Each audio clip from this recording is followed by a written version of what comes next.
Today we're going to take a look at a knife that I'm really excited to be carrying at goinggear.com. It's the Sparky fixed blade, and it's a collaboration between knife maker Eric Boese and myself. Basically, it's my dream knife. What I've been doing is sending my thoughts and ideas to Eric about the knife, and he's been taking them and improving upon them, and was able to turn it into reality. So we're going to take a look at the different parts of the knife and then show you a couple things that it can do. So first off, we're going to take a look at the sheath. It's a Kydex sheath. Kydex is a great material to use in a knife sheath because it's lightweight, it's durable, and it holds knives very securely when it's properly formed. As you can see, it is properly formed, so the knife is very secure in there, so if you're jostling up and down on the trail, you don't have to worry about it popping out of the sheath and chopping one of your toes off or anything like that. So it's not going to come out of the sheath unless you want it to. You notice on the back that right now it has a belt loop. In the final version, it's actually going to have a mini tech lock, just so you'll have some more diverse carrying options. So now we actually want it to come out of the sheath, so we'll go ahead and take it out. And we are going to take a look at the different parts of the knife. The steel that we used on this is 01 tool steel. 01 is a tool steel, it's not a stainless steel, so it can rust, but if you keep it dry and keep it clean when you're done using it, you shouldn't really have any problems with it. And the trade-off that you get with taking a little bit better care of it is it's extremely durable. It takes and holds an edge really well, and tool steels will tend to bend instead of breaking like a lot of the stainless steels will when they're stressed really heavily. The handles on this are orange G10. I'm going to put this down on the ground just so you can see why we used orange. You can see against the greens and grays and browns that you normally find in the woods, the orange pops against that really well. So if you drop it on the ground or leave it by the campfire or leave it on the trail or anything like that, it's pretty easy to find. The orange stands out really well. And the other nice thing about the G10 is it is very durable. So between the handle material and the actual steel that we used, you've got a really durable knife that should last you many, many years. You can also see that the handle is contoured really well. So it's rounded off all the way around, and it fits in the hand well and is nice and comfortable to hold. The reason that we call it the Sparky, and one of the more distinguishing features, is actually the fire steel that we've got set into the handle.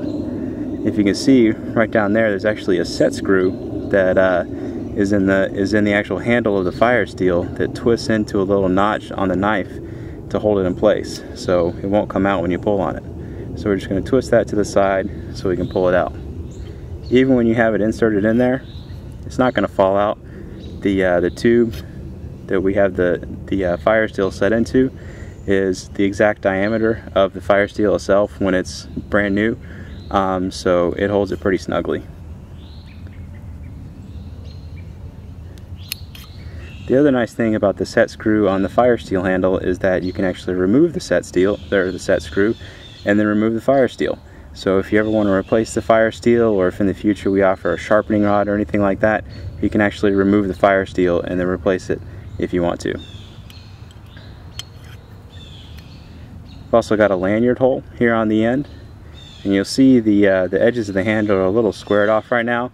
In the final version, that's actually going to be rounded off a little bit better, so it's more comfortable for people with larger hands that won't dig into their hands. So just to show you a couple of things that the knife can do, it is primarily a cutting and fire starting tool, but it can handle heavy abuse if you need it to. Or I won't say heavy abuse, I'll say heavy use, just so nobody abuses the knife. So we're just going to baton this piece of hardwood just to see how it does. So we're just going to set the knife on top of it.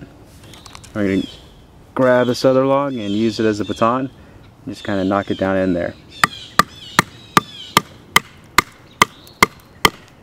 And then once it gets flush, we're going to just hit on the tip of the spine of the knife. And then once it gets mostly split, I'm actually going to take the knife out and then split the rest by hand, just so I'm not driving the knife into the gravel ground. And all these pieces that you see here, these are all split by me earlier without sharpening the knife or anything like that. And you can see the knife held up just fine. It can handle that kind of use just fine. For the fire steel, we'll go ahead and pull it out. The entire spine of the blade is actually squared off, so you can use any part of it to strike the fire steel. I prefer to use the end just because it's a little bit easier for me, but just to show you that it does actually produce sparks. you can see once you scrape the protective epoxy off of the fire steel itself, it'll start throwing sparks as much as you need to. So go ahead and slide that back in. And as far as the main function of any knife, cutting, just to show you that it does actually still cut after doing all those things, you can see that it still cuts just fine. And I've never actually sharpened this knife. I've had it for a few weeks now. I've been using it pretty heavily on a day-to-day basis, so you can see that even after heavy use, it holds an edge really, really well. So that's it. I just wanted to show you guys the knife, show you just all the different features of it and what it can do. If you have any questions, you can reach me at goinggear.com, and you can also find the knife there. Thank you.